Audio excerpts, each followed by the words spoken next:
Meu nome é Marcelo Zarski e por uma questão de tempo eu esqueci a frase que eu ia falar. Meu nome é Anderson Rosa e o tempo dá voltas e a gente nunca sabe se a gente está no fim, se a gente está no começo ou se a gente está apenas olhando nós mesmos no futuro. Meu nome é Ludmila Hashimoto e vocês vivem no paraíso e não percebem. James Cole, protagonista de 12 Macacos. Bom, eu sou o Glauber Gorski. Depois dessa apresentação, eu não tenho muito o que falar, não. Quero mais ouvir vozes do passado que trazem mensagens do futuro. Vamos lá. É, isso aí. Então, querido ouvinte, para você que está aí nos acompanhando, hoje nós vamos falar sobre os 12 Macacos. Na verdade, nós vamos falar sobre várias coisas que tem a ver com os 12 Macacos. A conversa vai começar com isso, mas provavelmente o assunto vai rodear várias outras coisas. Eu até anotei algumas coisas aqui. E para quem não sabe, né, Glauber já é de casa aqui já, novamente com a gente. Vamos falar de Dark daqui a pouco, né? Daqui a pouco a gente tem que falar de Dark. vamos trazer isso. E Ludmilla também tá voltando aqui, a convite nosso. Eu falei com a Lud pra gente fazer sobre os 12 Macacos, porque ela traduziu recentemente o livro, né, que foi lançado. E achei legal o assunto, comecei a pirar nisso e ela topou essa maluquice. E vamos nós falar sobre isso depois da nossa vinheta.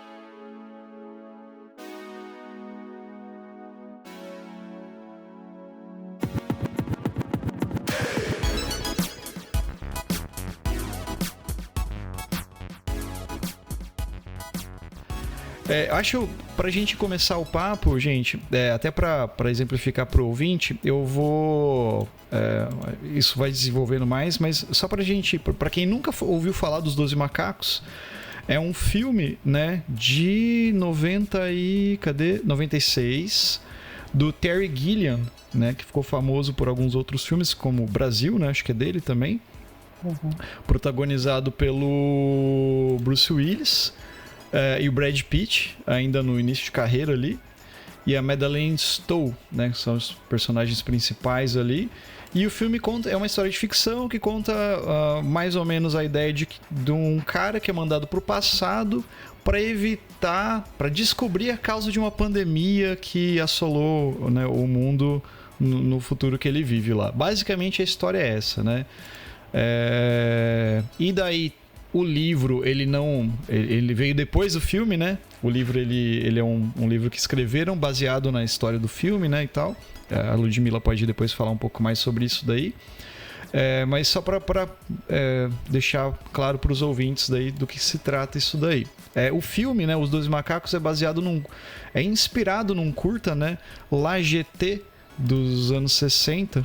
Eu pesquisei, Goiás, é La GT mesmo, cara. É O Pier, né? A pronúncia é GT mesmo. De Chris Marker, que é um curta francês, que é bem legal. Depois, mais pra frente, a gente fala um pouquinho mais sobre. E muito provavelmente você que está ouvindo esse podcast vai ter spoiler do filme Os 12 Macacos, vai ter spoiler do curta La GT e vai ter spoiler do filme Vertigo, do Hitchcock, que eu quero fazer um link aí depois para vocês. E... me desculpe, Glauber, se eu falar alguma besteira. Eu sei que você ama Hitchcock também, muito mais do que eu, provavelmente, mas eu preciso pontuar algumas coisas que eu achei interessante que tem relação. Enfim. Quem ama Hitchcock mais do que outra pessoa? As pessoas só amam Hitchcock. Só amam, né? É verdade.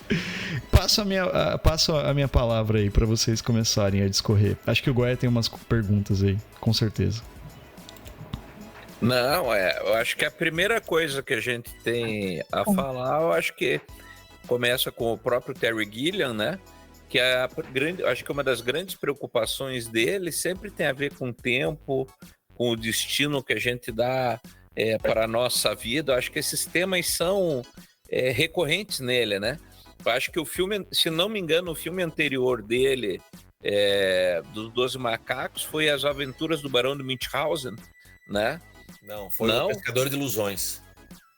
Mas é depois de 88, o Pescador de Ilusões? É de 92, e foi por conta desse filme que ele teve um orçamento, porque foi ultra premiado, né? De Fisher King. E aí ele teve carta branca. Que tem a ver com o Graal, né? Que a gente falou ontem sobre Indiana Jones, né? Tem a ver com o tema do Graal, é o Rei Pescador. Olha só, tudo tá conectado. Como é que a gente sai dessa roda de Sansara, Ludmila? Conta aí. Bom, roda de Sansara. Não, o Pescador de Ilusões é o único filme dele, nem Monty Python, porque ele vem de Monty Python, né? Eu tenho familiaridade, porque eu amo o cinema, mas eu tenho muita dificuldade de me concentrar para assistir um filme, né? Tem preciso de circunstâncias específicas. Então, vários filmes, assim, eu não assisti, mas o Pescador de Ilusões me marcou muito. Foi um filme que eu vi, e Os Doze Macacos eu tinha visto também, em 96 no Brasil, né? Mas a roda de Sansara me veio um monte de assunto ao mesmo tempo aqui, mas eu queria falar de Viagem no Tempo, fazer o link, né? Que vocês fizeram um podcast sobre, e esse filme tem tudo a ver, né? Com Viagem no Tempo também. E eu tenho viajado bastante no tempo, tô até um pouco enjoada, porque dá enjoo, né? Viajar no tempo, vocês sabem, né?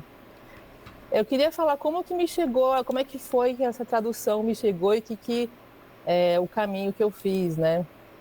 Até chegar no LaGT também e tudo. Eu nunca traduzi para Darkside, que é a editora que lançou Os Dois Macacos, né? E entraram em contato comigo no fim do ano passado, perguntando se eu queria traduzir esse livro, Os Doze Macacos. Eu já fiquei bem empolgada, né? Porque eu lembrava vagamente da história que eu vi no cinema também. E aí eu fui pesquisando e achei tudo muito... eu faço muito esse gesto de explodir miolos, né? Então, achei um jeito de descrever, porque para quem não está vendo, achei muito de explodir miolos, assim, porque o curta é uma coisa interessantíssima, bastante claustrofóbico, né? E eu estava vendo que depois de ver o filme e ler o livro, o curta é muito complementar. Ele traz informações sobre o protagonista que não cabe, né, no filme, no livro. E aí revi um pouco o filme, não consegui assistir o filme Os Doze Macacos com o Bruce Willis e o Brad Pitt inteiro, mas acompanhei discussões sobre o final, né? O final tem um debate, assim, o que aconteceu realmente. Bom, o spoiler está liberado, né? Se ele conseguiu ajudar, se ele conseguiu salvar o mundo do vírus ou não. Então tem várias discussões interessantes sobre isso. E eu fiquei encantada com o trabalho que a Elizabeth Hand faz, que é a autora do livro, que é baseado no roteiro do filme, e acho que no filme em si, eu não sei se isso é uma especificidade exagerada, mas assim, ela pegou o roteiro. Só que você vê que tem coisas do Terry Gilliam no livro dela, né? Então tem umas coisas entrelaçadas, assim, e ela acrescenta uma coisa literária mesmo, né? Então tem momentos do livro que são de aquele sense of wonder, né? Que é muito típico da ficção científica, que acho que é aquela sensação de maravilhamento, né? Tem um momento ali mais do meio para o fim. Tá liberado spoiler, né? Então eu ia descrever mais ou menos rodeando, mas quando o James Cole, que é o personagem do Bruce Willis, vai para a festa, né? Naquele última tentativa desesperada, né, dele de encontrar a origem do vírus, evitar, né, a catástrofe, aquela cena em que ele tá com a psiquiatra, né, que ele sequestra, e aí ele tem um deslumbramento, assim, a minha citação, né, que é vocês vivem no paraíso e não sabem, porque tudo isso no LaGT tem também, né? Embora o LaGT é muito diferente, o enredo, mas tem a essência de você... Que lindo você ter um luz do sol, folhas, gente sorrindo, gente vivendo tranquilamente, né? Que ele está ali no subsolo, no mundo que sobrou daquele 1%, né? Que sobrevive ao vírus. E então tem uma cena que ela descreve assim lindamente, que ele abaixa até aquela tensão, a polícia chegando, a tensão da psiquiatra, né, de começar, acho que ela está começando a acreditar nele, ou querendo acreditar nele, né, ou seja, que ele não é louco e que ele realmente está tentando salvar o mundo e pode salvar o mundo. E aí ele abaixa, ele pega umas folhas secas, e acho que ele esfrega as folhas secas no rosto, não lembro direito, ele faz uma coisa assim, né, mais visceral, mas fica muito bonito. Então você tem, acho que o curta lá, GT, é bem interessante. O roteiro, o filme, Terry Gilliam, várias histórias, né, de bastidores e do processo assim de criação do Terry Gilliam. O Terry Gilliam não viu, fez questão de não ver o curta, o processo de criação dele ficar mais, né, individual, assim, do jeito dele. E esse livro, né, vocês leram o livro? Eu ainda não li. Ah, bom, eu ia ficar surpresa se tivessem lido, ficou bem bonita. Eu li da outra tradutora. Ah, tá, da outra tradutora ou... Ah, teve outra tradução? Teve. Daqui a pouco eu tenho ele aqui, daqui a pouco eu trago ele para você. Ele tem uma versão, é uma aquelas versões que são lançadas simultaneamente com o filme. A capa do livro era a foto do Bruce Willis com a Madeleine Stowe, né? Aquelas coisas que eles fazem a toque de caixa. Mas é do livro dela. Até. Você mandou uma foto para mim até, né? É verdade. Olha, eu não sabia. Bom, então concluindo essa sequência de coisas que eu fui chegando antes de começar a traduzir o livro, e aí eu fiquei super satisfeita assim com o trabalho da Elizabeth Hunt. Até comecei a seguir ela no Instagram, ela é bem low profile, e ela tem uma... Aliás, parênteses sobre a Elizabeth Hunt, ela foi colega de classe de um curso de escrita criativa, alguma coisa assim, do Fábio Fernandes, o colega, não sei se vocês conhecem, meu colega de tradução, porque eu divulguei o livro, né, quando ia ser lançado. Aí eu falei, um livro, né, da Elizabeth Hunt. Ele falou, Liz, muito legal, ela foi minha colega de classe, achei que vocês conhecessem o Fábio Fernandes, não. Mas achei chique, então quis contar isso, mas achei assim, o trabalho dela, então fecha tudo muito, né, acho que todos os elementos, né, o curta, o filme, a série eu não sei, tem série também, né, mas o curta, o filme e o livro acho que são bem satisfatórios, assim, para mim. E me diz uma coisa, Lud, você sentiu muita diferença entre apesar dela ter se baseado no texto do roteiro, ela fez muitas diferenças na história para adaptar para o livro? Como é que ficou dentro da emendando adaptação? A pergunta, você teve acesso ao roteiro mesmo do filme?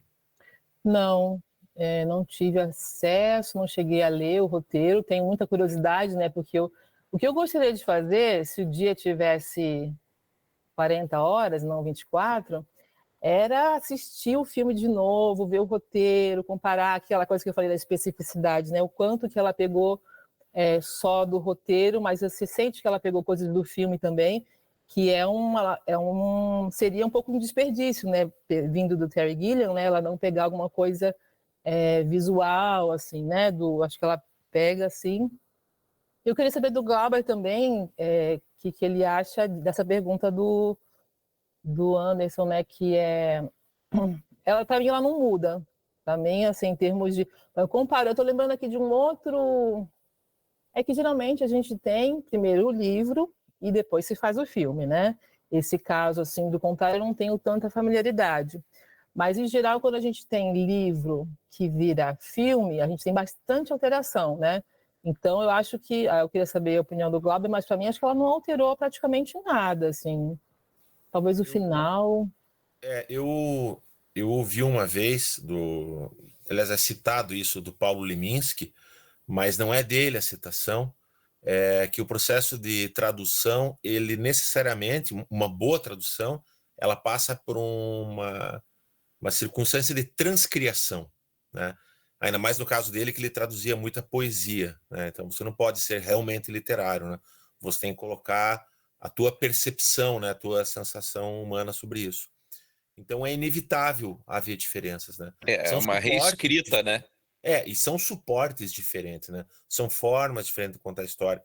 Você pode ter um livro descrito narrando uma história que foi um filme do cinema mudo, onde não é falado nada, e você ter a mesma história, né? É possível isso, né? A capacidade da arte, ela está a serviço disso. Eu não conheço assim muitos casos.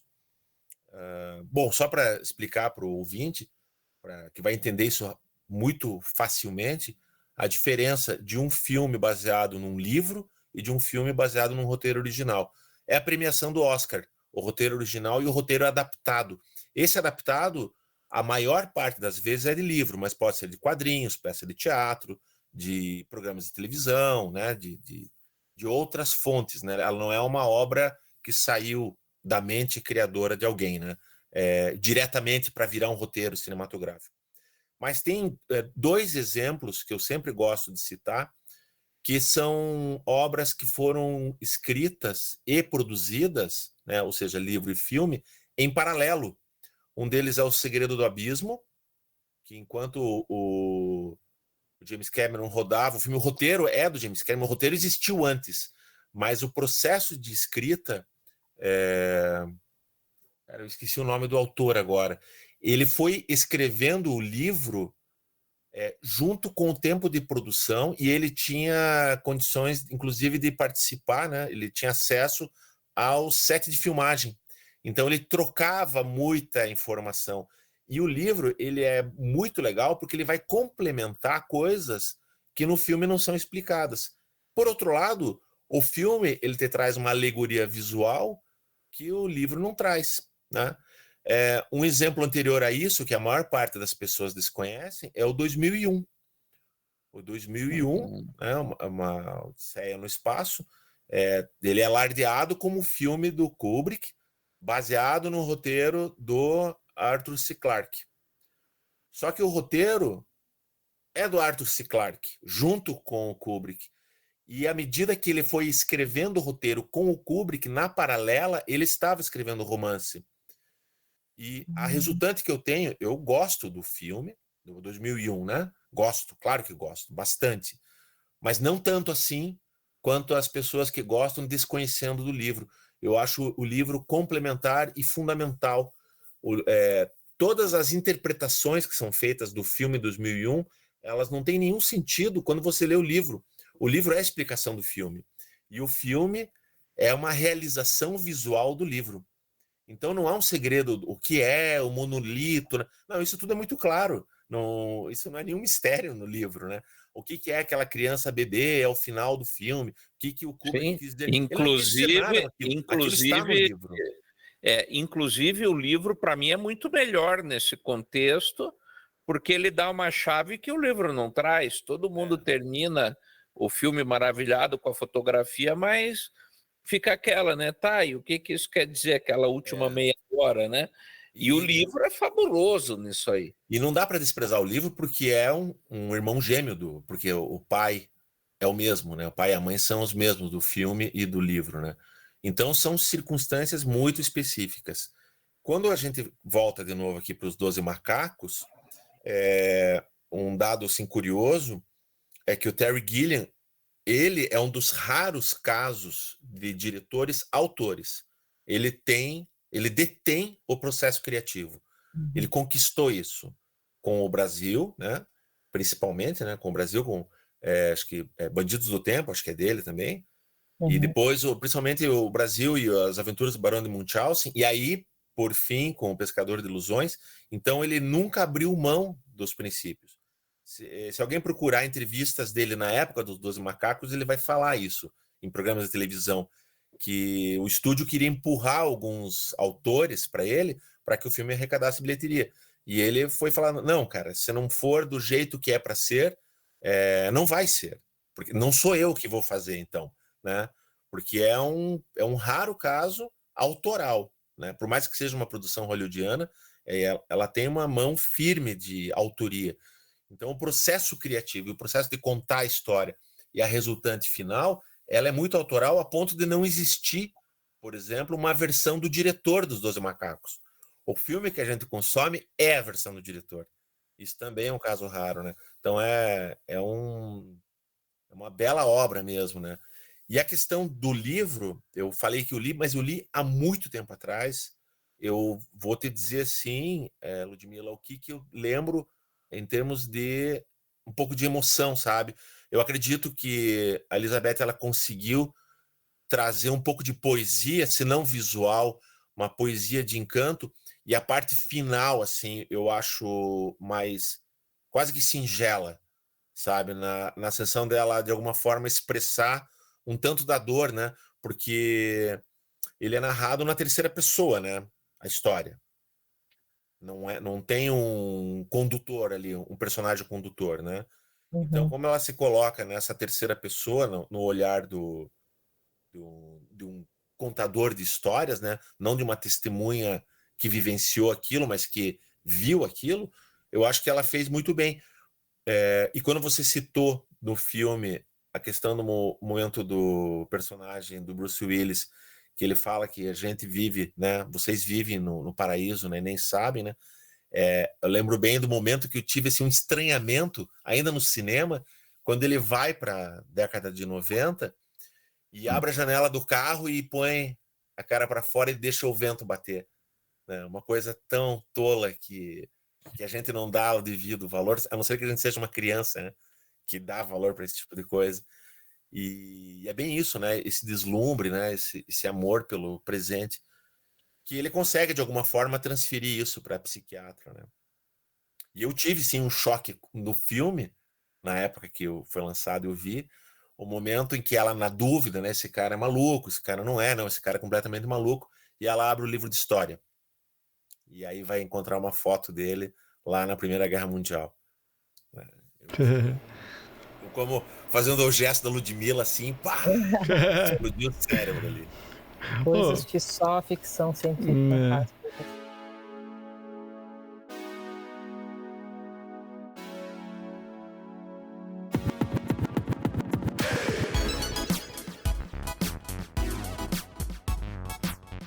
Viu, pegando esse gancho que você colocou aí, Glauber, até jogando com umas outras coisas. Eu assisti esse filme quando eu era adolescente, cara. Então, assim, depois eu revi várias vezes e só vendo, né, revendo agora, pra gente gravar e tal, eu revi ele na semana passada, que eu percebi algumas coisas que eu não tinha percebido. E depois eu fui pesquisar, assim, tipo, algumas relações. Eu cheguei no curta, né, no LaGT, que eu mandei pra vocês, né, verem lá. E depois fui ver mais coisas. E o que eu achei interessante? Bom, primeiro que aquela cena do início do filme do menininho assistindo ele mesmo morrer, né? Tipo assim, e depois ele vai pro futuro, depois ele volta, daí tem outras cenas que você vê que só acontecem porque ele falou alguma coisa, né? Tipo a cena lá do cara, do cara que tá no hospital, que ele tá deitado no hospital e ele fala alguma coisa pro cara, você fez alguma coisa nos seus olhos, eu não lembro agora. Daí depois ele encontra o cara na rua, daí que ele só escuta uma voz, eu não lembro agora o que ele fala, mas assim, algumas coisas que acontecem porque ele influencia, né, nessa jornada dele, assim, né? E daí é como se fosse um looping, né? Uma espiral, né? Rolando o tempo todo, né? Aí eu fui atrás dessas coisas, né? Daí que eu quero chegar no Vertigo, né? O Chris Marker, né? O francês lá do LaGT, ele assistiu o Vertigo na estreia. E ele foi... E eu até tava pesquisando que Vertigo parece que foi um filme do Hitchcock que, assim, na estreia dele ele não teve o devido alcance que depois foi rolando mais, assim. E ele ficou encantado com a ideia da questão... ele chamou de vertigem do tempo. A vertigem do tempo. Eu até tava vendo nos artigos que ele falou sobre isso, que nesse filme do Vertigo, ele enxerga que o Hitchcock fez até uma analogia com essa relação do tempo. Porque o personagem lá do filme, eu não lembro o nome dele, se era Scott, George, sei lá, o personagem, ele meio que era apaixonado por uma mulher, e ele perde essa mulher de uma maneira trágica, e depois ela meio que reaparece pra ele, que é a personagem da Grace Kelly é muito parecida com a mulher, e ele perde ela, ele tá fadado a perder ela de novo, da mesma forma, sabe? Então fica essa questão, sabe, de do tempo também, e ele coloca, e o Chris Marker, ele achou muito interessante essa ideia, e daí que ele foi fazer esse curta, e o curta tem essa pegada de alguém que se apaixona, o menino que fica com aquele rosto daquela mulher a vida inteira, depois que ele volta pro passado para resolver o negócio, tipo os 12 macacos, e ele se aproxima daquela mulher, e ele sabe, tipo, ele não sabe, mas ele vai morrer, né? Tipo assim, então ele tá fadado a viver isso o tempo todo, né? Como se fosse um ciclo de novo, né? Porque a ideia é, tipo assim, seria essa. Quando o Glauber falou do Dark, eu fiquei lembrando disso também. O Dark tem a mesma pegada, né? Aí eu lembrei de Eterno Retorno, eu lembrei de um monte de outras coisas, sabe assim? E até o Tristão e Isolda, né? Que é o personagem que vai lá, que meio que da mitologia, que queria ficar com a Isolda, não podia, porque o rei não deixou, daí ele vai, encontra uma outra Isolda, daí, e sabe, toda aquela história. O Tristão e Isolda é a história do mito do Graal, né? Que é uma versão do Parsifal, né? Ah, sim. A história do rei Arthur. Uhum.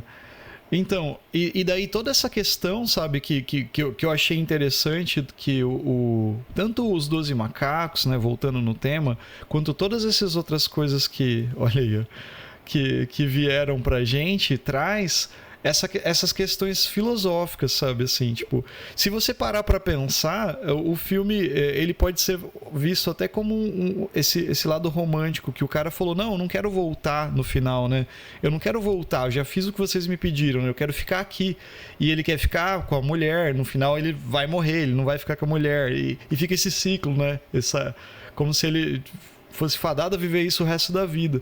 E a mesma coisa acontece no LGT, a mesma coisa tem essa percepção do tempo, da vertigem do tempo, né? Tanto que o Hitchcock usa isso no Vertigo, um monte de espiral, o cabelo da atriz é amarrado em espiral. No LGT ele tem o cabelo da atriz, uma cena muito parecida, amarrado em espiral também. Eles vão lá na casca da árvore, na casca para falar, usando da sequoia, né? Do corte lá da sequoia também para falar. Então tem várias coisas assim. E o que eu acho legal são essas questões filosóficas que esses filmes trazem, né? Esses debates assim.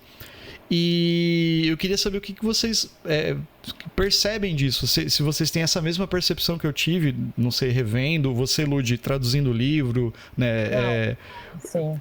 A série eu não vi, não sei como é que funciona, eu quero ver a série até para ver como é que é, mas assim, daí eu comecei a prestar atenção nessas coisas, nesses detalhes. E daí, revendo o filme, isso veio muito forte, sabe? Essa coisa sabe, do tempo, da espiral, dele voltar, dele ter que viver isso de novo, sabe? E dele valorizar a vida que tipo assim, que as pessoas têm, e, sabe? Como que é isso pra vocês? Nossa, me deu essa relação que você fez com o Vertigo, me deu um baita insight. E eu olhei até que a anotação que eu fiz hoje, preparando para o podcast, tem tudo a ver com isso. E quando me perguntaram se eu queria traduzir o livro, eu pensei, nossa, isso tem tudo a ver com o meu trabalho de psicóloga e com o I Ching, né? Que é a questão das maldições geracionais. Essa espiral são problemas, né, que as pessoas vão tendo e repetindo, às vezes parece que é de família, né? Tem aquela mesma questão que roda, e alguém precisa vir e quebrar, né, essa maldição e padrões repetitivos, sim. E a questão do trauma, tá? Então o menino se ver morrer ou passar por essas situações de uma pandemia, né? Aliás, esse livro ser lançado logo depois da pandemia também é bem, né, insightoso. A guerra, né, a questão que o Glauber trouxe, né, que ele passa por uma guerra mundial também, então essa questão do trauma e das grandes questões, porque aí nesse livro você tem o que é loucura, o que é realidade, a questão de ética, né, da médica, o que ela pode ela arriscar a carreira dela em acreditar pela intuição e sensibilidade dela em alguém que está com um comportamento claramente esquizofrênico, né, por exemplo. Então, assim, a frase que eu tinha anotado, que quando você trouxe o Vertigo, eu falei, nossa, foi por isso a viagem no tempo, né? Foi por causa da associação que o Marcelo fez e que eu não sabia que ele ia fazer, eu fiz uma anotação sobre o enriquecimento do conceito de par romântico, né? A gente tem comédia romântica, o Tristão e Isolda meio que sendo, né, a semente disso, né, desse romantismo. Eu tinha feito a seguinte anotação: essa história, dos 12 macacos, os Lajeté também, né, transmite com maestria que o conflito entre a obviedade da insanidade e a criminalidade ou falta de ética do James Cole, personagem do Bruce Willis, né? Isso entra em conflito com a intuição e a sensibilidade da mulher, né? Isso só acontece porque os dois têm uma conexão profunda, especial, né? Então, a questão do par romântico, não necessariamente a gente está falando de gênero, né? Ser um homem ou ser uma mulher, mas o yin e yang. E aí, para ficar fácil culturalmente, uma mulher, né, e um homem. Então, acho que essa história tem esse mérito, né? Porque é tudo tão óbvio, né? Que ele é louco, digamos assim, né? Que ele está delirando, que ele está alucinando. E é tão óbvio que ela não pode arriscar a carreira dela, né, como médica e tudo, e fazer algo aparentemente muito antiético. Então, só resta o que a ela? Intuição e sensibilidade, que as nossas questões de magia, de oráculos, estão trazendo de volta, né? Então, será que a parte visível da realidade, a comprovação dos fatos, é a única coisa que a gente tem que se basear? Porque isso é a base do mundo capitalista, patriarcalista, né? E obviamente, a gente começa a ver por que as questões de intuição e sensibilidade são ridicularizadas, né? Bruxinha, tarô, tananã, aí mistura astrologia, tudo, horóscopo, essa diminuição desse tipo de sabedoria, né? Eu acho que esse filme toca bem, porque ela é um ato de coragem dela acreditar nele gigantesco, e que tem esse valor de simplesmente salvar o mundo, né? Que a gente está destruindo realmente, né? A Terra e tal. Então, foi muito legal você ter trazido. Eu não sabia que o Chris Marker tinha visto o Vertigo e feito essa quase releitura também, né? Muito bacana isso. Porque era muito próximo ali, né? O La GT é de 62, né? E estamos falando de Vertigo, mas tem que lembrar que ele foi tristemente traduzido, né? Como um corpo que cai. Que cai. Caso alguém não tenha ainda caído a ficha, né? Então cai o corpo. E Vertigo é a palavra em inglês, né? Não foi Sim. A tradução é... Seria vertigem, né? Vertigem. Então estamos de vertigem, tá bom. Mas Vertigo. E realmente assim, não foi um filme que ele não teve a devida reconhecimento nem público e nem de crítica, tanto que é o filme que acaba, por conta disso, causando dificuldades para o Hitchcock vir rodar a Psicose na sequência, né? Recomendo quem não viu ainda ver os filmes Hitchcock e vai versar sobre esse período, né? Até porque depois, de Hitchcock para frente, a equipe do Hitchcock era a equipe de televisão. Então, O Corpo que Cai acaba sendo o último grande filme de cinema mesmo, que vinha de uma equipe cinematográfica, né? Então, uma curiosidade aqui. Mas eu queria que eu continuasse um pouquinho isso, Ludmila, porque eu achei tão legal essa questão do yin e yang. Para mim é fatal, assim, esse equilíbrio, essa busca pelo equilíbrio dentro da narrativa dos 12 Macacos. E, curiosamente, eu nunca enxerguei os dois, por mais que o Bruce Willis fosse um sex symbol e a Madeleine Stowe é a minha musa de todos os tempos, junto com a Andie MacDowell, eu não via como um casal, um par romântico.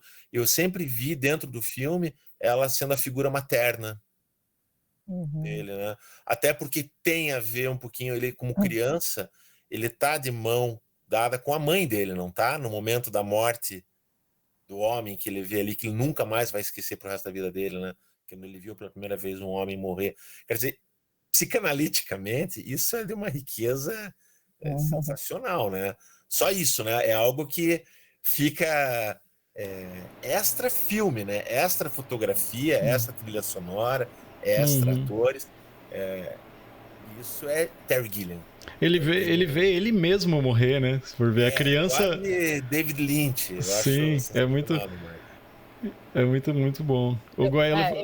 Fala, Goya. Eu vou deixar o Goya falar, porque falar de Yin Yang é perigosíssimo, que aí eu saio totalmente do filme e tudo, mas o Anderson, o Goya tá querendo falar. Eu falo, mas eu falo e saio correndo, aí ele vem falar. Então, é que tem várias coisas, também, esse podcast vai virar daquelas coisas, ele mesmo será uma vertigem, né? Mas, por exemplo, tem duas coisas, três. Eu tô que nem o pessoal do Monty Python, né, da Inquisição Espanhola, né? Nós temos dois motivos, né? Nós temos a força, nós temos a lei, nós temos três motivos, não, nós temos quatro. Então eu vou estar assim desse jeito. Mas a primeira coisa, os 12 Macacos, Vertigo e o próprio La GT, aliás, obrigado, Marcelo, pela correção, eles resolvem aquele problema do paradoxo temporal. Porque o personagem encontra ele mesmo e morre, e ao mesmo tempo ele não invalida a existência dele, né? Então você vê que ele pode sim existir, porque existe aí dentro de um conceito dessas coisas de física quântica e tal, justamente isso, que você não tem, esse paradoxo não existe, porque se você voltará não é exatamente num plano, mas num timing diferente que nunca vai acontecer o paradoxo, né? Então, diz a física que existe essa leitura, e eles resolvem isso no cinema, né? De forma fabulosa, porque ele vê ele morrendo ele mesmo. A segunda coisa, um outro filme que também trata com essa mesma sensibilidade e que a gente pouquíssimo ouve falar é o Em Algum Lugar do Passado, Somewhere in Time, né? Com o Christopher Reeve e a Jane Seymour, que é baseado num romance de ficção científica, que é do como que era o nome do autor? Richard Matheson. Richard Matheson, exatamente, fabuloso. Eu li o livro, o filme, eu era apaixonado. E que ele faz também toda uma peripécia para ele voltar no tempo e também encontrar com um resgate da mulher amada, né? Se o meu amor não está nesse tempo, eu vou no tempo dela. Então ele tem toda uma pira aí, né? Esses dois filmes são fabulosos. E aí isso entra no contexto óbvio de Roda de Sansara, né? Que é o que a Ludmila falou agora há pouco, né? Sobre essa coisa da psicologia geracional, que a gente tende a repetir padrões, né? Dos nossos pais. Na astrologia, a casa 4 é a casa de onde a gente vem e a casa que a gente leva a nossa família, né? E que aí você tem, né? Por exemplo, dentro de algumas vertentes do budismo, a roda de Sansara, o karma é isso, é você repetir padrão, né? Porque você vai repetindo padrões ad eterno, né? Eu sempre dou o exemplo da menina do dedo podre, por que eu só me envolvo com bêbados, vagabundos, homens ciumentos, né? Porque você tende a repetir um padrão, né? Você repete um padrão, né? Não existe a menina do dedo podre, existe o comportamento, né? Que a gente tende a dar uma sequência. E eles trabalham, o próprio 12 Macacos, ele trabalha com esse conceito de mudar pequenas coisas, a história da asa da borboleta, né? Do efeito borboleta, que você vai vai fazendo pequenas mudanças, nada muito grande, para gerar grandes consequências lá no tempo, né? Então é fabuloso, isso daí dá para você ficar discorrendo uma vida, dá para fazer um livro só sobre isso. Uhum.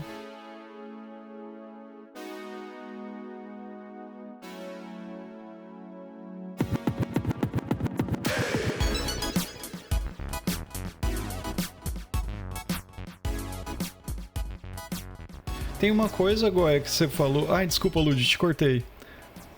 Não, eu fico fazendo caretas. Assim, tá. Beleza. Não, então, o que você falou de pequenas coisas que mudam, por exemplo, se você vê no filme, né, a doutora lá, ela só foi entrar mais a fundo no estudo, né, sobre viagens no tempo, essas coisas assim, porque ele foi lá, né, ela foi paciente dele, então você vê que ele, pra quem tá ouvindo, né, que não viu os 12 macacos ainda, ele volta no tempo num período, era pra ele ter voltado no ano que ia acontecer a grande pandemia, né, que ia estourar o vírus lá, e a intenção era sempre ele voltar não para impedir, mas para coletar informações para que pudessem evitar uma catástrofe maior, uma coisa assim. E daí ele volta antes, ele volta 6 anos antes, ele volta acho que, sei lá, era em 96 que aconteceu, ele volta em 90. Daí ele é internado lá na clínica, daí ele conhece o Brad Pitt, malucão lá. E eu sei que daí levam ele de volta. Aí ele volta de novo em outro período um pouco mais pra frente, que eu não lembro o ano agora. E a doutora, como ela ficou com aquilo na cabeça, ela começa a estudar sobre isso, né?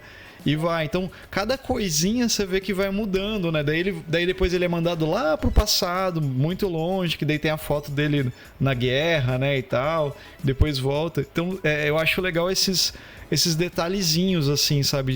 De volta, que interferem. Que daí, por exemplo... só que mesmo assim não deixa de ser um ciclo, né? Não deixa de ser uma linha, que nem o Goya falou. Ele volta pro passado... Lá, por exemplo, a gente tem umas teorias, né, de viagem no tempo, assim, que são linhas, né, temporais, né, vamos dizer assim, que você volta e aquela linha que você estava vivendo, ela continua, você volta em outra linha. Tipo, de volta... E tem uma outra teoria que é que você consegue voltar, alterar aquela linha, mudar alguma coisa no passado para alterar aquilo lá e voltar, né? E tem esse lance que é do Dark, né? Que é um negócio que é tipo assim, você tá vivendo tudo ao mesmo tempo, né? O que tá acontecendo aqui tá acontecendo lá, que é maluco, que eu não consigo nem pensar sobre isso, assim.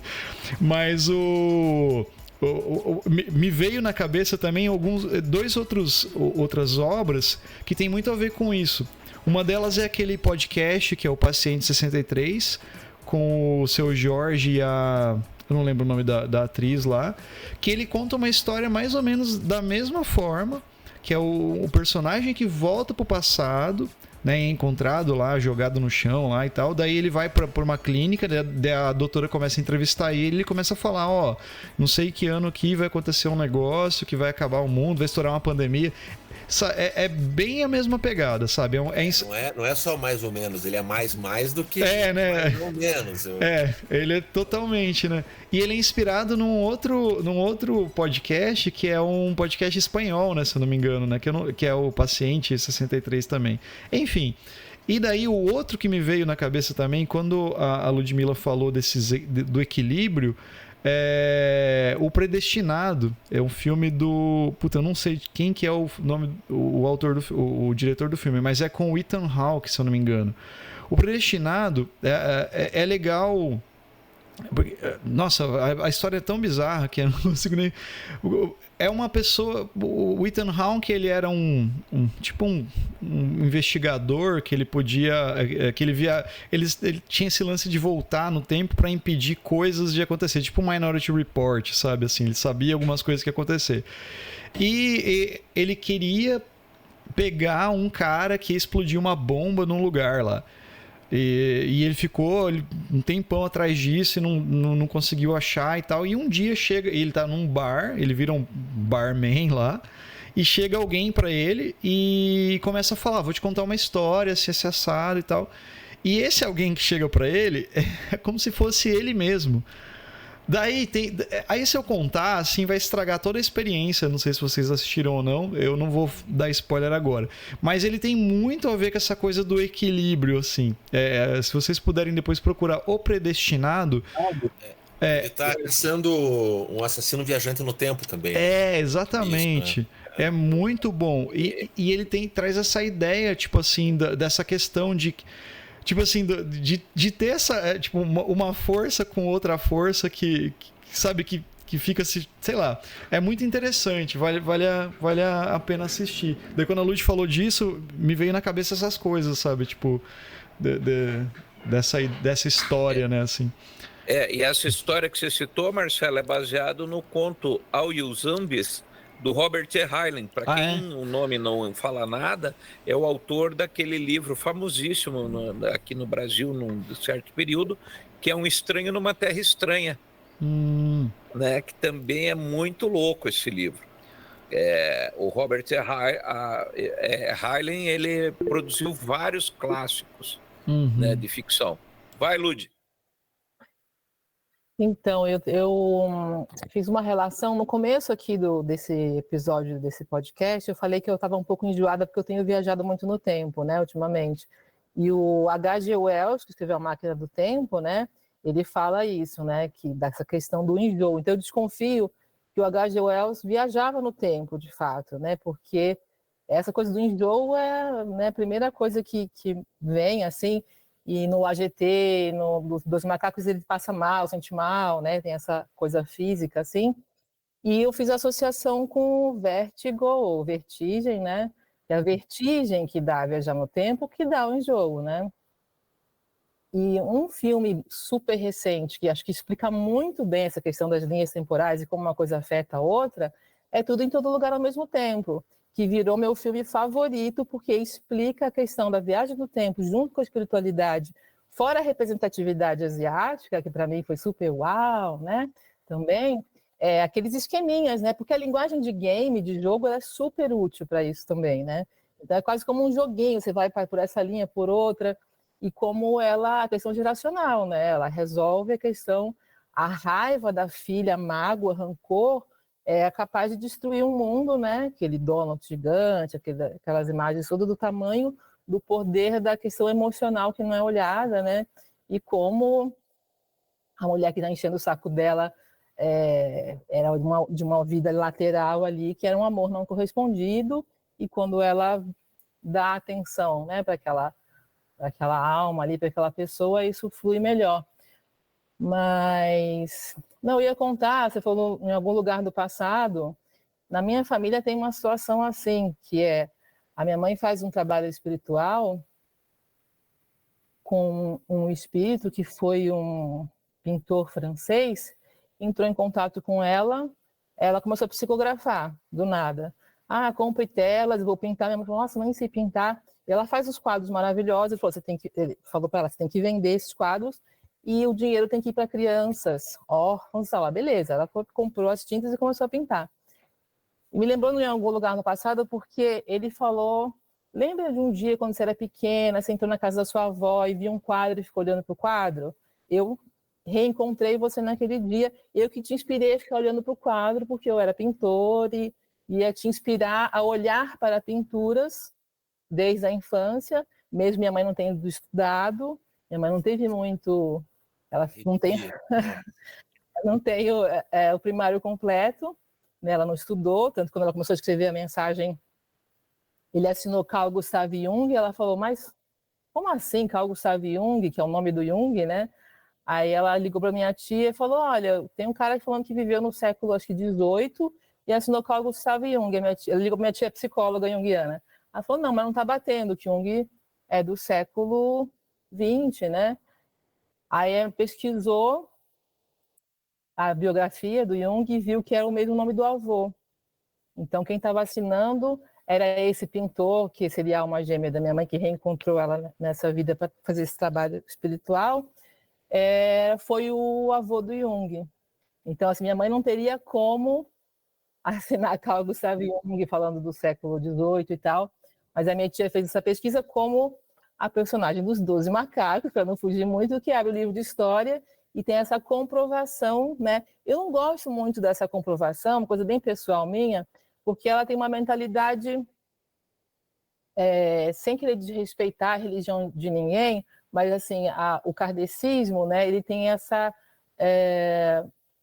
um pensamento que ele vai contra um pouco a sensibilidade à intuição, né? Eu quero provas e provas, e eu preciso dar prova para poder acreditar ou ter fé e tal, né? Mas o sense of wonder vem daí, né? Porque são os dois mundos se encontrando, né? Quando ela vê o livro de história e vê, não, agora não tem como eu não acreditar nele, né? No caso da minha mãe também, ela falou, que doideira é essa que está acontecendo comigo?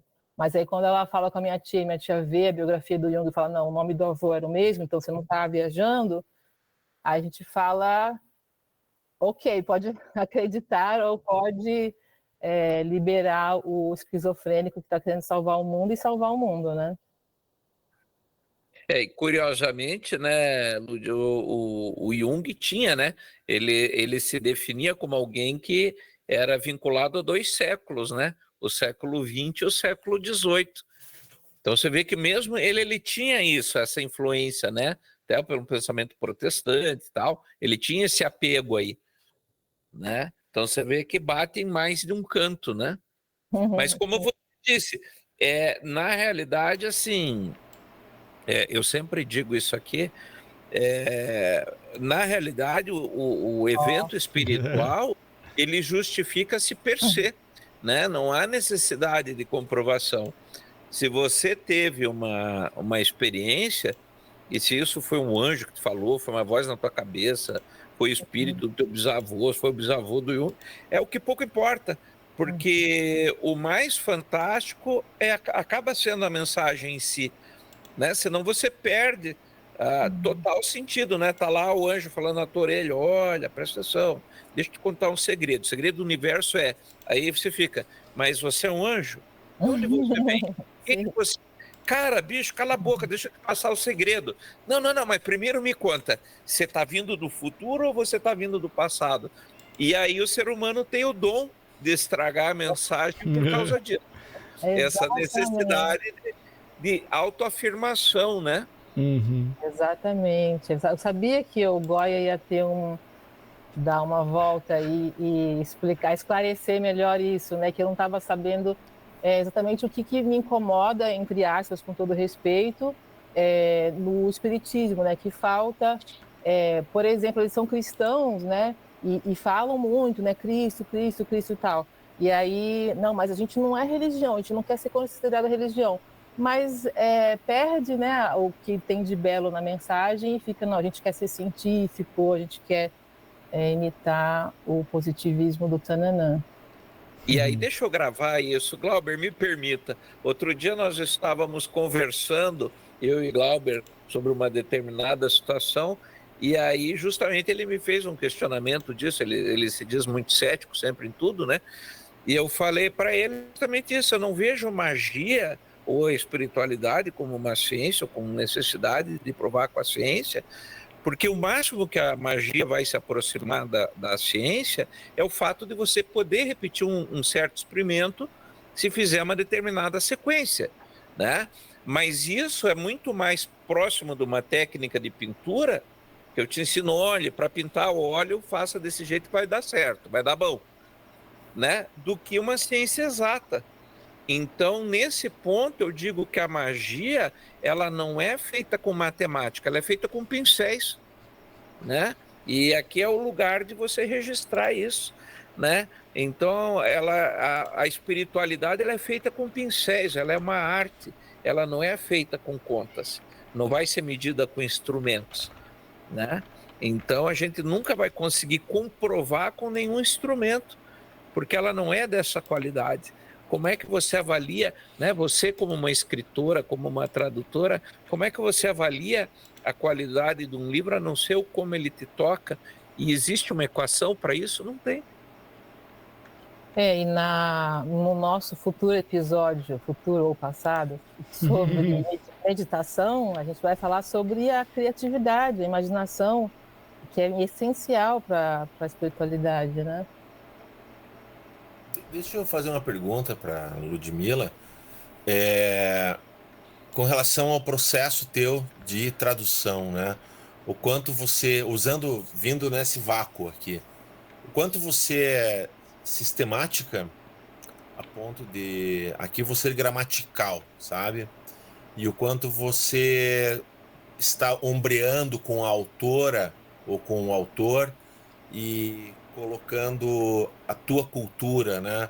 Ou adaptando para a cultura local. Como que é para você esse processo? Quanto que isso é um processo técnico e o quanto que é um processo criativo? Seja nos 12 Macacos ou em outros trabalhos seus. Eu não acho que ele seja tão criativo em termos da liberdade criativa. Se eu quiser um dia fazer um projeto meu, falar, olha, eu vou fazer a tradução do Doze Macacos, né, como alguns tradutores fazem, né, Romeu e Julieta moderno, com alguma liberdade assim, eu vou ser bem específica, mas editorialmente eu não uso a criatividade, eu uso a criatividade para achar soluções para ficar mais fiel àquela cultura, àquele mundo. Eu acho que tem a expressão domesticar, né? Então, assim, eu não quero domesticar no sentido de parecer que isso aqui foi um brasileiro escrevendo, ou aproximar muito da nossa cultura, porque a gente ganha muito no contato com essa alteridade de outra cultura, outra língua, outra forma de pensar, né? Agora, eu acho que a gramática, conhecimento da gramática portuguesa e inglesa, para mim é a base, assim, tecnicamente, eu tenho que conhecer muito preposição, tempo verbal, essas coisas que só professor de inglês ou de português gosta. Eu tive a sorte de fazer muita revisão de português e de inglês e ter isso muito claro, que mesmo assim, aí você já tem desafios de, por exemplo, você tem muito vocabulário e verbos em inglês para expressar formas de andar, luzes, vários tipos de verbos de ação que a gente não tem em português. A gente fica procurando. Isso são coisas que eu vou falar na oficina, viu, Goya? Que a gente fica procurando verbos que não têm uma correspondência, né? Realmente, em outra língua. Então, a gente tem que falar de um jeito, certas coisas de um jeito mais simples, em português e em inglês mais específico. Então, acho que o tripé, para mim, é conhecer muito bem o inglês, ou qualquer idioma, né, que você vai traduzir, o português, o seu, e literatura. Você tem que entender o que é literatura para passar isso, né? Eu tenho feito muito trabalho acadêmico, falei que eu estou querendo me aposentar, né, da ficção, da tradução. Estou fazendo muito do português para o inglês, né, vertendo autores nacionais. Mas, então, essa criatividade que eu uso, ela é só, e essa recriação, a gente tem, por lei, direito a direitos autorais, né? Então, os 12 Macacos é uma obra minha, né, baseada no 12 Monkeys. Então, eu realmente, por lei, a gente tem direito a direitos autorais, falando de novo, enfatizando por motivos tananãs, mas porque a gente assina o contrato e a gente cede sempre os direitos autorais, né? Mas a criatividade eu uso para achar soluções. Então, como é que eu posso dar no leitor brasileiro uma sensação parecida que o leitor da língua nativa teve? Então, então a gente tem marcadores. Isso aqui causou um estranhamento no leitor nativo. Então, quero que no leitor em português também cause um estranhamento. Então, tem que fazer essas correspondências e, para isso, a gente tem que ter, não sei se isso é muito falado, mas muita cultura geral. Eu tenho que ter isso. Nesse caso, o TDAH me ajuda muito, porque eu me interesso sobre todos os assuntos. Então, ficção científica, eu me interesso muito por ciência, história da ciência, filosofia da ciência. Então, aqui no caso dos 12 Macacos, como ele está falando de viagem no tempo, ou trauma, né? Ou tem os cientistas lá, coisas do vírus e tal. Então, a gente tem que conhecer mesmo o assunto que a gente vai tratar, a literatura. O que eu quero dizer com literatura desse tripé, né? Que é a linguagem do autor.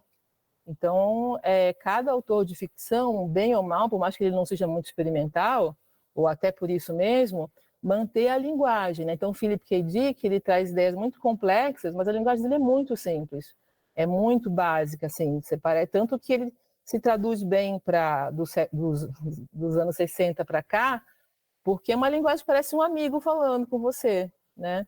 E diferente do William Gibson, que é o que fez Neuromancer e Periféricos agora, que deu a ideia de Matrix, né?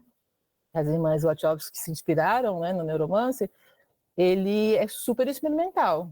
É difícil para o leitor nativo de inglês, ele é ultra conciso. E, né, então, diferente. Então, eu gosto de manter essa linguagem de cada autor, esse colorido, a diferença que é em termos de linguagem você ler um Philip K. Dick e um William Gibson. Né? Acho que isso responde o Glauber. É muito legal isso que você está falando. Eu aprendi espanhol sozinho, né? Lendo e tal. E daí eu fui ler um livro que é o Nono Portal, que em inglês, em espanhol, o autor é espanhol, que Arturo Reverte, que ele escreve, é o Clube Dumas, ou o Clube Dumas, né, do Alexandre Dumas, e aí é aquela história lá. Que é aquele livro para você ler em espanhol. Nossa, é o texto mais difícil que eu encontrei em espanhol. O nível que você precisa ter de domínio da língua para conseguir ler, ele é cansativo. Porque ele exige tanto do espanhol que eu acho que até alguém de lá tem dificuldade para ler. Não é um livro simples. E isso é muito engraçado quando você fala, porque todo mundo acha que, não, você traduz, tal. E não, às vezes tem desafios de altíssimo nível para você fazer uma boa tradução. Como você citou, de repente o Felipe Cadiz, que é nós aqui conversando. Agora você pega o Humberto Eco, você pega o William Gibson, já a pegada é outra. Né? Machado de Assis, precisa de alguém para traduzir um tanto de Machado de Assis, né? Não, eu fui traduzir um texto do John Dee, que eram os diários dele, lá do século XVI. Que nó que me deu aquilo lá, porque ele vai descrevendo ferramentas, ele está falando os diários de anjo, aquela coisa enoquiana e tal. E daí ele começa a usar uma expressão, por exemplo, eu vou falar só em português, que ele descreve pás, né, shovels, tal. Aí ele usa 3 vezes a mesma palavra, só que ele está descrevendo 3 ferramentas. E daí eu fiquei, né, mas... E aí eu comecei a ir atrás disso aí. E aí ele é aquele spades, que é aquela pá de jardinagem, que na realidade é o que dá nome ao naipe do baralho, que não são espadas, mas é uma pá de jardinagem. Não, né? Então o naipe não é naipe de espadas, é spades, que é aquela pá de cortar, né, na raiz, tipo uma enxadinha. E outra é um termo que ele usa, acho que é beetle of iron, tipo besouro de ferro. Eu falei, mas que coisa é essa? Eu não achei no Google, aí eu fui procurar um dicionário shakespeariano, aí fui procurar um dicionário do século XVI para achar, e aí eu consegui nesse dicionário, que era de um museu shakespeariano lá, e tinha a imagem do cara com a ferramenta na mão, uma gravura da época. Aí eu consegui, que era uma marreta, era aquela marreta de cabo longo com uma coisa, e beetle of iron é um tipo de martelinho, uma marretinha, para bater cravo, tipo de aqueles para prender trilho, sabe? Aqueles pregos assim de prender trilho, é aquilo lá. Aí, e olha, eu fiquei 3 dias para achar isso aí. O Google Imagens salva mesmo muitas vezes, né? Você vê o negócio. Quando eu traduzi A Voz do Fogo, do Alan Moore, não tinha Google como tem hoje, né? Então, assim, como é maravilhoso o Google para o tradutor. Né? Você consegue achar várias formas de descobrir coisas que um tempinho atrás era impossível, né? Ainda bem que já me sugeriram traduzir John Dee, ainda bem que eu não aceitei, então é cabeludo assim. Não, e ele usa latim, aí ele usa um latim que não é bem latim, que é uma versão dele, que ele também não era, né? Então ele fazia um latim que nem a gente usa um espanholês, assim, né? Então também aí você vai traduzir, você não acha aquilo em latim, nossa, é um nó para você traduzir. E outra que, uma linguagem é um texto de 400 anos, então não é bem difícil, né? E assim, olha... De que ele não errou na escrita, na gramática, né? Isso. Porque não havia um copydesk ali, né? E outra que algumas regras não estavam bem fundamentadas, né? Que nem o U e o V tinham o mesmo valor. Então, tem hora que ele escreve a mesma palavra com V, tem hora que ele escreve com U. Né? Então, e aí assim, é que eu conheço muito bem o trabalho dele, daí eu até consegui rebolar para fazer a tradução. Mas, por exemplo, eu não sei se eu consigo traduzir todos os diários dele, porque é uma tarefa absurda, é absurdo. Né? Eu não sei se eu tenho competência para isso, eu duvido que tenha. né? E é um trabalho hercúleo. Então, assim, quando eu vejo, né, as traduções que a Ludmilla faz, assim, eu falo, gente, é um nível de abstração, acho que você tem que ter, de conhecimento técnico, que são equivalentes, né? Porque ao mesmo tempo que você tem que ter um conhecimento técnico, você tem que ter uma capacidade de abstração de enxergar aquilo que você está traduzindo e transpor para a tua realidade, né?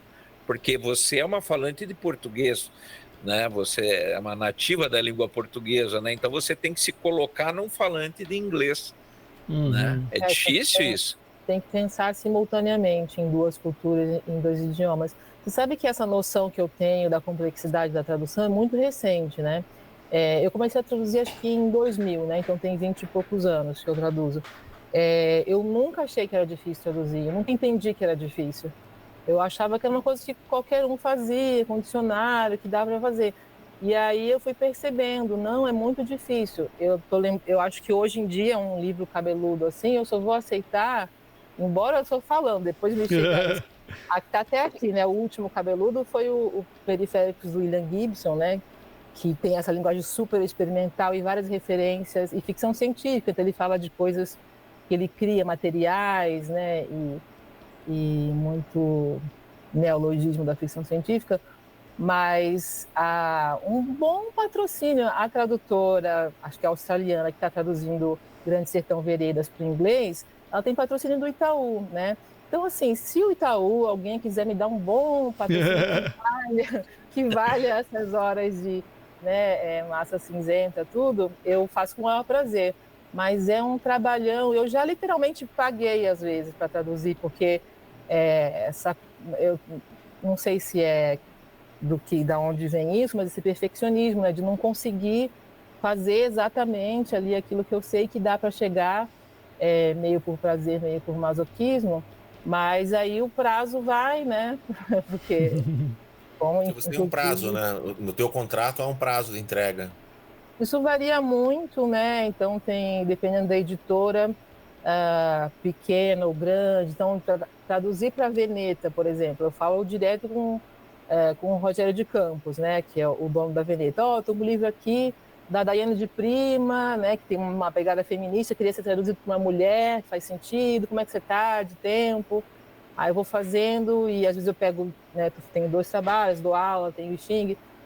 Eu quero um prazo um pouco maior, você tem um cronograma de lançamento aí? Não, pode fazer. A gente está em crise, as gráficas estão meio paradas por causa da crise, aí uns anos atrás, principalmente, né? O mercado editorial sofreu, então faz no seu tempo e tal. Record, né? Bertrand Brasil, editoras maiores, né? Ninguém nem sabe, vai estar traduzindo, tem um monte de colaborador traduzindo milhares de lançamentos, né, por ano e tal.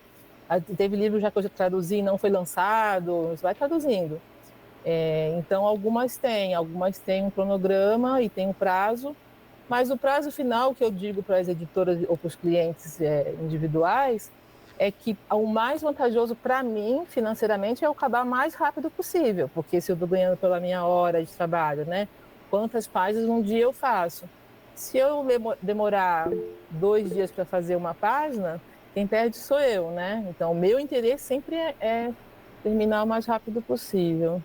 A inteligência artificial veio para ajudar nesse processo?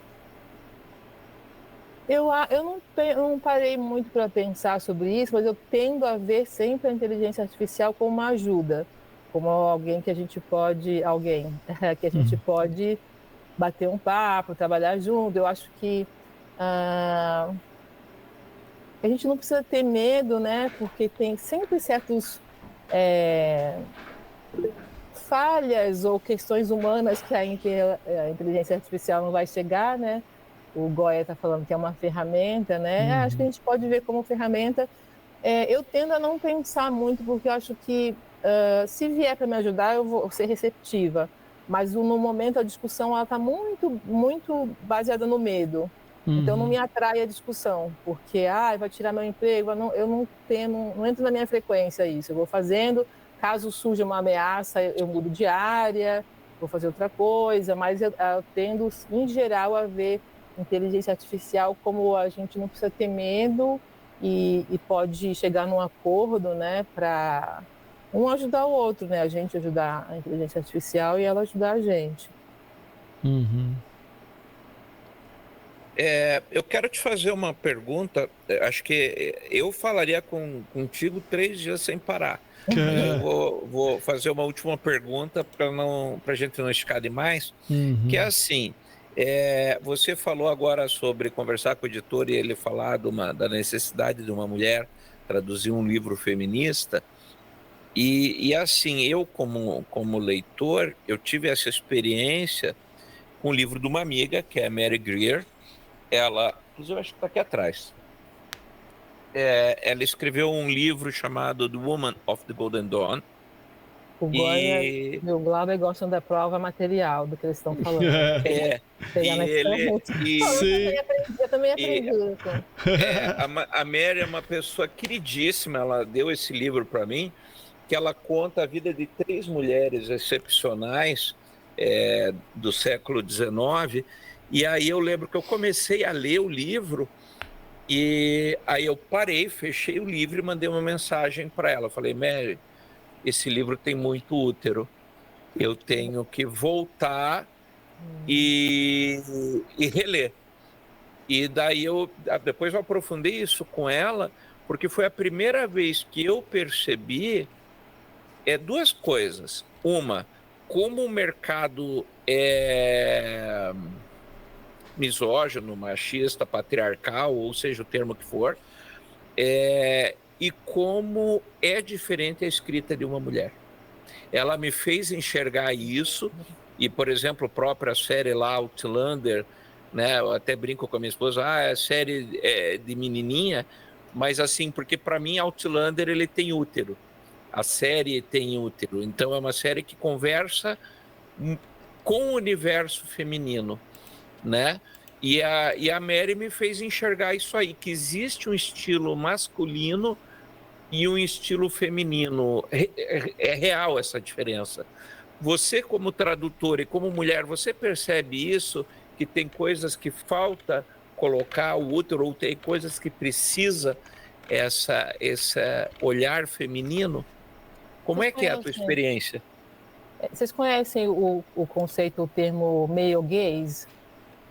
Não. Na nossa cultura aqui não se usa muito, mas male gaze é o olhar masculino. Então a literatura, a arte, ela é toda impregnada, isso é o default, é o olhar masculino, branco, né, hétero, e a gente acha isso, male gaze. Então a gente acha isso normal. E as mulheres que não veem via male gaze, quem falou recentemente de male gaze foi a Bjork, né, que eu amo. Ela falou assim, ela falou, quem me influenciou artisticamente foi minha avó e minha mãe. Então, por isso, talvez seja isso que seja tão exótico na Bjork. Por que ela chama atenção e por que fala, nossa, essa menina é doida, ela faz uns barulhinhos, faz umas imagens. Porque é um filme meio gays, então isso é novo para o patriarcalismo, né? Então, a Daiane de Prima, que eu falei que o editor falou para mim, inclusive foi muito louco, porque vocês conhecem a Daiane de Prima? Ela é a beatnik fodona que foi apagada pelo misoginia, né? Porque como é que chama os nomes do beatnik? O Kerouac, né?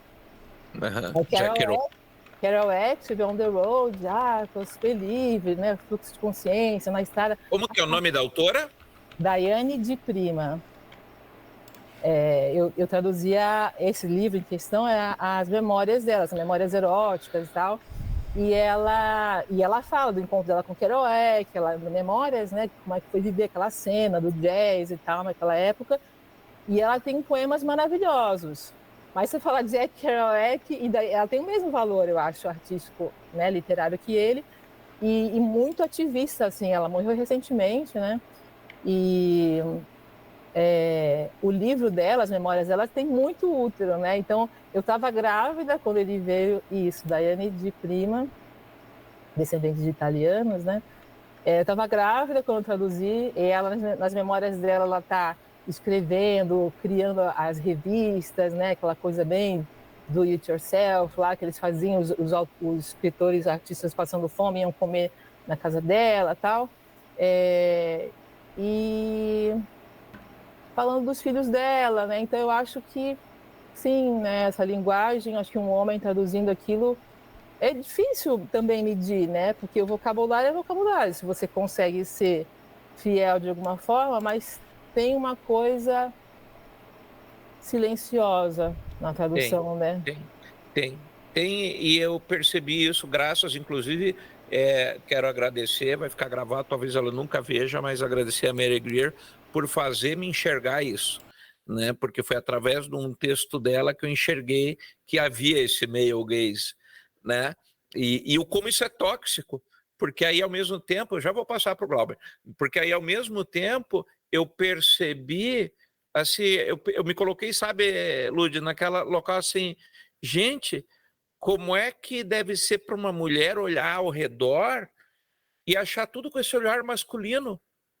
É filme, é TV, é série, né? É as coisas da Marvel, é tudo para menino, tudo meio gays. Né? O Yin e Yang tá, né? Yang, bem descompensado. Isso é um olhar recente que eu tive graças a ela, né? Justamente de parar e dizer, cara, como o universo é masculino.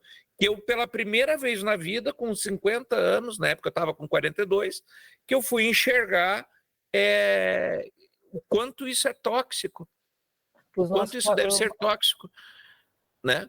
E a Patti Smith, com o livro Só Garotos, também me surpreendeu. Ela nossa, é lindíssimo aquele livro. Ela escreve muito, Patti Smith. Benção, Patti Smith. Né? Passo para o Glauber, antes que eu fique falando demais. Quando fui convidado para participar dessa conversa aqui com vocês e ter a oportunidade de conversar com uma tradutora, primeira vez, eu achei genial. Eu, além dos 12 macacos, eu fui atrás desse outro caminho da questão da tradução. E aí eu lembrei, quando eu comecei, eu sou praticante de Aikido. Quando eu comecei a treinar, aí tinha um sensei e eu fui atrás da literatura, não só referente ao universo da arte marcial, mas o correlato, né? E inevitavelmente você vai buscar textos até mais antigos e de outros autores e outras fontes para te abastecer daquilo, você entender onde está a fonte de tudo aquilo. E em dado momento eu comecei a ler me corrija se eu falar a pronúncia errada, o Mahabharata, ou é Mahabharata que fala? Como que fala agora? Eu falo Mahabharata. Mahabharata. Eu fui ler e falei pro sensei, tô lendo Mahabharata. E ele parou, olhou para mim e falou bem assim, quem é o tradutor? Ele não falou assim, parabéns, que legal, bacana. Ele falou, você pode estar lendo uma outra obra, você pode estar lendo algo que não vai te entregar, faz muita diferença. Ele era argentino e morava aqui, então falava japonês, né? Ele versava, né? Ele falava inglês, então ele sabia de que entre o conhecimento e a entrega do conhecimento, esse tráfego que passa pela linguagem, ela pode adulterar e muito, né? Então tem muita versão. E aí por isso que eu achei curioso ter uma segunda tradutora para o português dos 12 Macacos, porque como eu já sabia que havia de uma outra editora um outro livro de 20 e poucos anos atrás, né? Mas também, curiosamente, com essas últimas falas de vocês, com relação ao male gaze e olhar feminino, eu tinha separado aqui para mostrar aquele que é uma obra que é o Musashi, né? Esse aqui é o volume 1 com 900 páginas, né? Nossa. O segundo volume tem mais um tanto, escrito pelo Eiji Yoshikawa. Ele começou a escrever no final da década de 40 e vai até o começo dos anos 50 no Japão. Eu acho uma obra-prima dentro da minha coleção de livros aqui. Bom, foi um sucesso de venda, né, no final dos anos 90, até o comecinho dos anos 2000, ainda vende bastante. Esse aqui é da época da Estação Liberdade. E é traduzido por uma mulher para o português.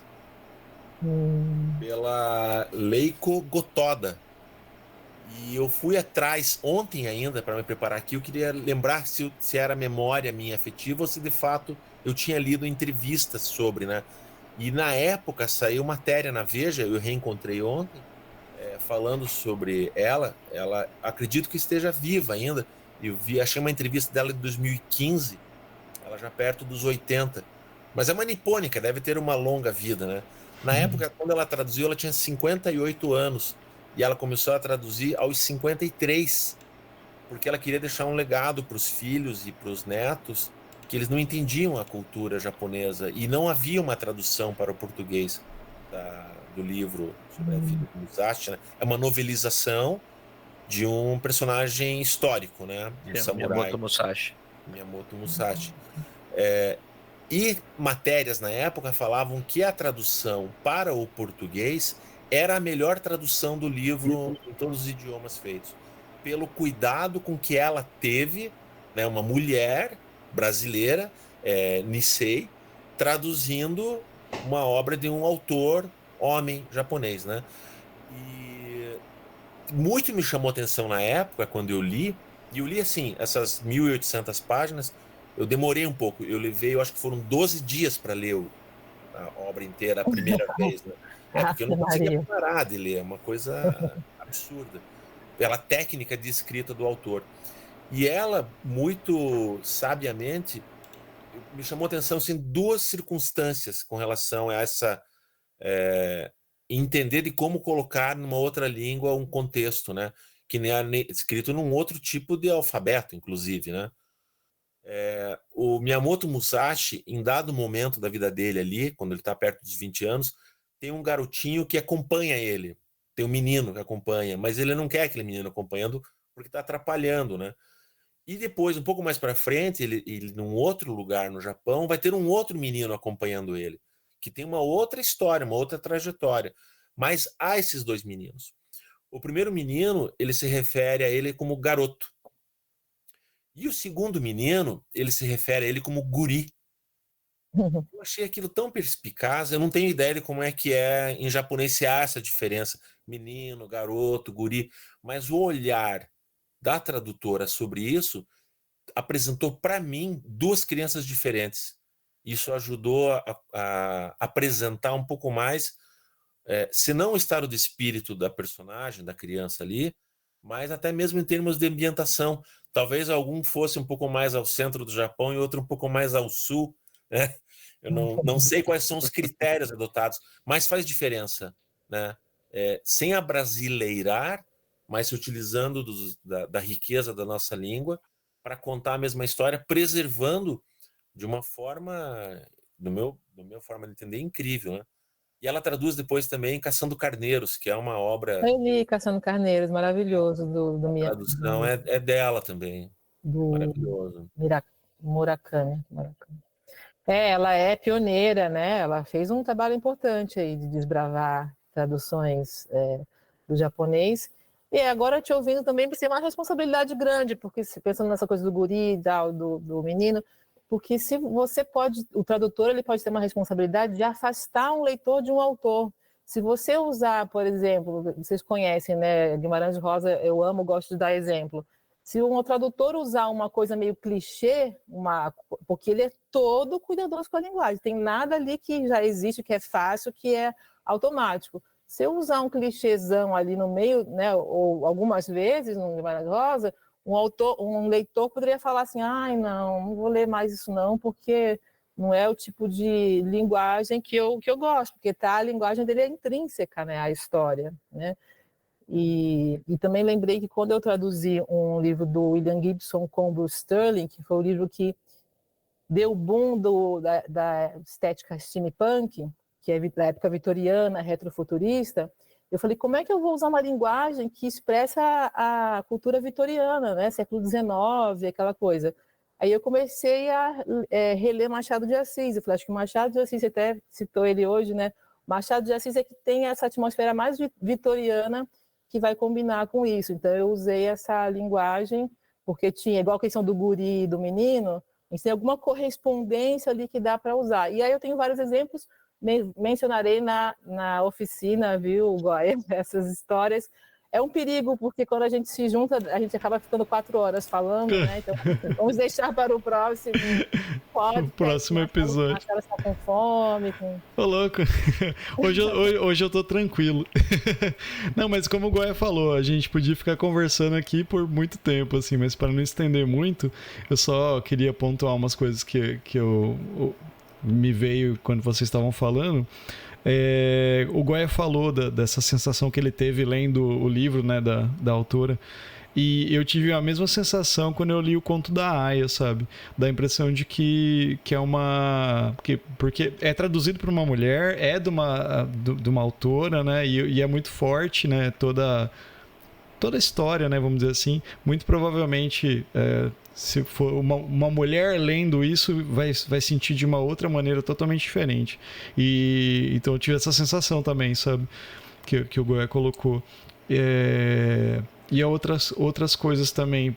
Com relação à tradução, eu não participei daquele podcast que você veio primeiro falando sobre tradução, né, especificamente, né? Eu só fiz a edição, né? Fui escutando, fazendo a edição. E depois ele foi para uma conversa bastante Xing, né? E depois voltou. Mas depois a gente gravou um só sobre Xing também, com você, que eu tava. Mas enfim, eu não tinha muita noção de como que é complexo o lance da tradução, como você mesmo falou, né? Faz 20 anos que você tá nessa área e você viu...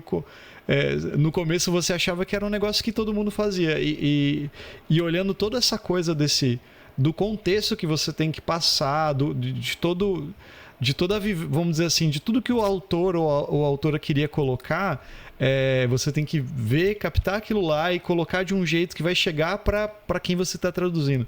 É difícil pra caramba, cara. Pô, parabéns. Né?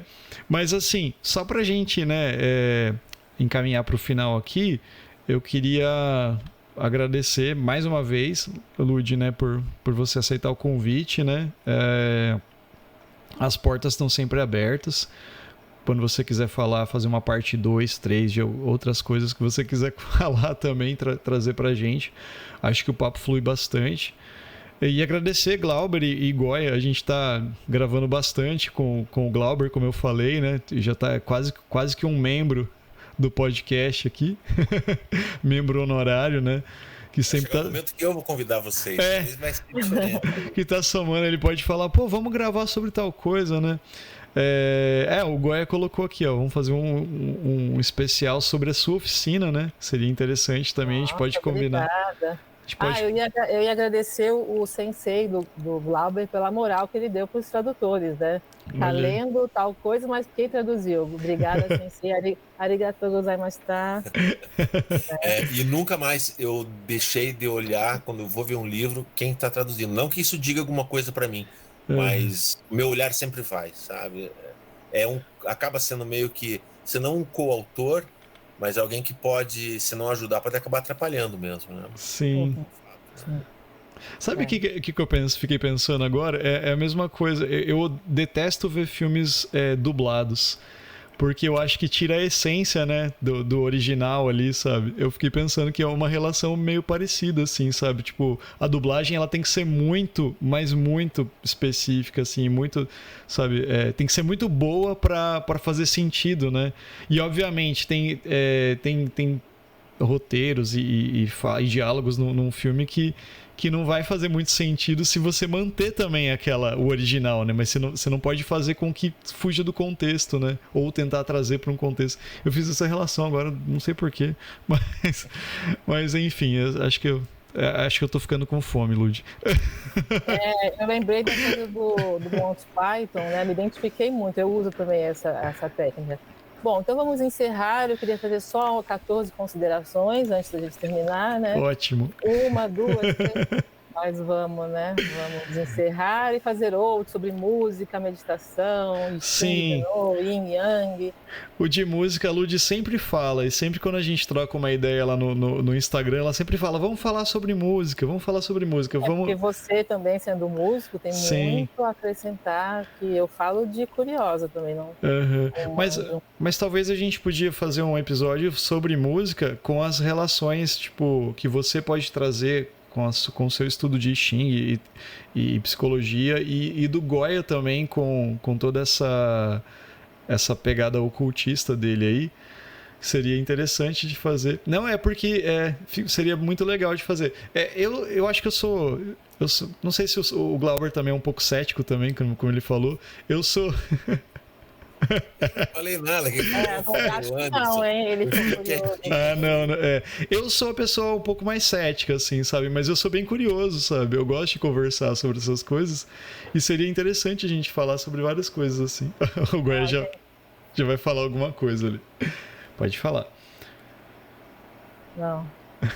Então, ó... Eu sou cético, eu tenho minha coleção das Ribia Gasparetto aqui, vocês vão ver só.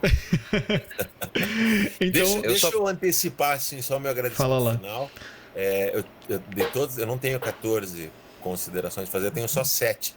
Mas eu vou falar só a 7ª, tá? Foi um prazer estar com vocês aqui, bom demais. É isso aí. Eu só quero dizer uma coisa para você, Marcelo. Nunca vou querer, se eu tiver que convencer você de alguma coisa, então você vai estar conversando com a pessoa errada, né? Porque não há como convencer alguém sem que você já esteja convencido de antemão, né? Então esse não é o papel, meu papel não é o do convencimento, é o da confusão, né? É muito mais de criar uma confusão na sua cabeça do que de responder qualquer coisa. Mas, Lud, de novo, é um prazer falar com você. Cada vez mais cresce a admiração pelo trabalho, pela pessoa, né? O respeito que tem, assim, por você como pessoa e como profissional. Travou? O Gué travou pra mim, pra vocês. Travou de emoção. Foi praga minha, porque eu ia falar que ele nunca falou essas palavras pra mim. Nunca me agradeceu desse jeito. E aí? Porque já é amigo há muitos anos, né? Ele falou que conhece há muitos anos. Né? Trata daquele jeito, né? Vamos encerrar então, porque, poxa, até ele voltar. Voltou. Eu tô aqui. Eu vou comer um hambúrguer agora. Bom, obrigada pelas palavras que foram interrompidas e tanta energia que passou por aqui. Cara, eu fico muito feliz, eu amo dialogar, é uma delícia. Aliás, importantíssimo para mim, hoje foi a primeira vez que eu gravei podcast sem Ritalina. E minhas ideias tenderiam a se embaralhar muito, mas foi suave, fluiu. Eu falei para minha filha de 10 anos, eu vou gravar um podcast sem Ritalina. Ela falou, sabiamente, né? Mãe, é um podcast, não é um vídeo de linguagem formal. Obrigada. Beijos, até mais. Obrigada. Beijo, gente, até. Tchau.